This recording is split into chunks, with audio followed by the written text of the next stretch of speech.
Hey guys, Fletch here, and today's video is going to be reviewing some of the biggest headlines within the world of football from the past week. So, without further ado, let's begin.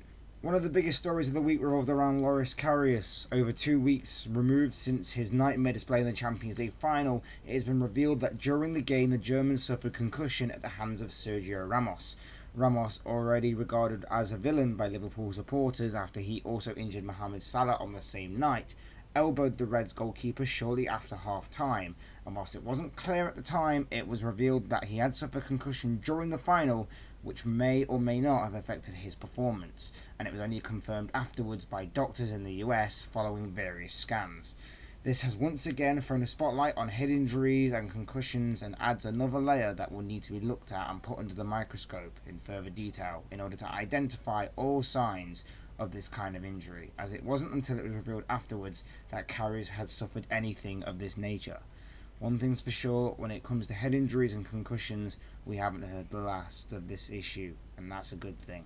In other big news, the Premier League has announced that come the 2019-2020 season, the Premier League will be taking a winter break. Following in the footsteps of other top leagues across Europe, the Premier League has approved plans to go ahead for a winter break to occur in mid-February of 2020. This has been an issue that has been talked about for years, and the main reason behind it is that the FA believes that taking a break could help benefit the national team in future tournaments. The proposed time of this winter break will occur mid-February, around the time of the 5th round of the FA Cup, and will last for about 2 weeks. But it will only affect the Premier League. The English Football League and all 72 teams within them leagues will not be affected in this. The FA believe the timing will suit everyone, even those that didn't agree with the break in the first place, as it will not affect the busy Christmas period, which in my opinion is one of the factors that makes the Premier League separate and better than all other leagues across the world. Personally, I'm happy with the time of the break, but I don't see it properly benefiting the national team a lot, but only time will tell on that statement. Speaking of the national team, England have continued their World Cup preparations by competing in 2 friendlies this week. The first was against Nigeria last Saturday, where Gareth Southgate's side won 2-1 thanks to goals from Gary Cahill and Harry Kane. And Thursday night, England beat Costa Rica 2-0 with goals from Marcus Rashford and Danny Welbeck. England begin their World Cup campaign against Tunisia on the 18th, and whilst many are expecting them to get past the group stages, it will be interesting to see how they will line up, as there are a few selection dilemmas that the Three Lions boss faces. Continuing with the theme of World Cup preparation, Germany announced their squad for the World Cup, and there was a big name missing. It came to many as a bit of a shock, but Manchester City's Leroy Sane will not be playing in Russia this summer, as he has been left out of the 23-man squad.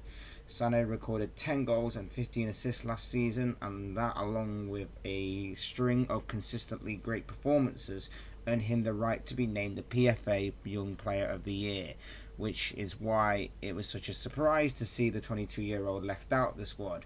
Whilst it's both funny and aggravating to see how much quality Germany have that they can afford to leave out a player of Sané's ability and quality, it's also quite sad for the youngster who's improved so much this season and has simply been outstanding. But this is also a statement as to why Germany are favourites to win the World Cup and retain their crown due to their sheer quality and strength and depth. Elsewhere, Argentina have been dealt a bit of a blow before the World Cup. West Ham's Manuel Lanzini has been ruled out of the World Cup after rupturing his anterior cruciate ligament in training. Yep, the news and person hit with the injury could have been worse, obviously, but it's still a bit of a blow for Argentina, who are relying heavily on their strike force and that superstar number 10 they've got in Lionel Messi in particular if they want any chance of being crowned champions this year. Could be considered dark horses for the tournament, but they are a very unpredictable side and a complete risk for anyone wanting to put a bet on.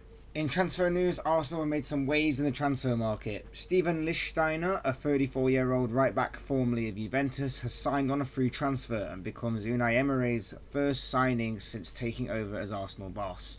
He brings both experience and leadership to the squad and will also be keeping Hector Bellerin on his toes in the near future. Also this week, Manchester United have also dipped their toes into the pool that is the transfer market with the signing of Brazilian midfielder Fred. Fred signs from Shakhtar Donetsk for a fee believed to be around £50 million and becomes Jose Mourinho's and Manchester United's first signing of the summer. And like buses, when you wait for one signing, two may come along at once, as days after announcing the Fred deal, United also confirmed the signing of Diego Dalot from Porto. Dalot is a 19-year-old right-back who is signed for an undisclosed fee and appears to be Antonio Valencia's successor to the right-back position, although Dalot is known to be versatile across the back line, so he can fill in the gap across the defence. Also on the move this week is Jonny Evans. The now former West Brom defender has signed for Leicester City for a fee believed to be around £3.5 million, which was part of his release clause should West Brom get relegated, which obviously they did. He brings plenty of Premier League experience to the Foxes, but it's very strange that several months ago Evans was heavily linked with a move to Manchester City, and for a lot more money than £3.5 million, and then suddenly he's on the move to Leicester. But what's done is done. Leicester get their man, an experienced, disciplined defender, whilst West Brom lose one of their key players. And finally, we finish with Tottenham Hotspurs and Harry Kane. Whilst he's off preparing to lead England into the World Cup, he's also had time to extend his contract at Tottenham, seemingly putting an end to any transfer speculation. His original contract ran until 2022, but now he's extended his stay till 2024.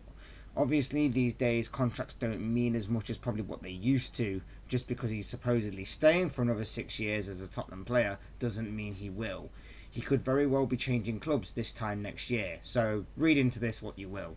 And those are some of the biggest headlines within the world of football from the past week. Guys, if you have any comments on any of these stories, or maybe want to mention some of the stories I may have missed, feel free to leave them in the comment section below. Otherwise, don't forget to hit that like button on the way out if you enjoyed this video, or hit that subscribe button if you want to see more content like this. Thanks for watching, and I'll see you all in the next video.